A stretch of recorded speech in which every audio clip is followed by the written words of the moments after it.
বলবো ভালো না লাগলে সীমান্ত খোলা আছে।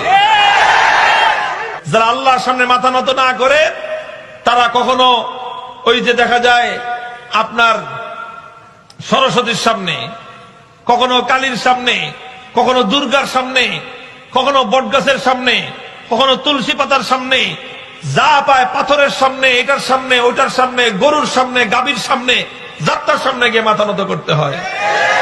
তুমি এক আল্লাহর সামনে মাথা নত করো নাই। পরিষ্কার আমাদের কথা, আমরা এ কথা বলবো ভালো না লাগলে সীমান্ত খোলা আছে। এই দেশ যাদের ভালো লাগে না, এদেশের ইসলাম যাদের কাছে ভালো লাগে না, এদেশের হাজার বছরের ঐতিহ্য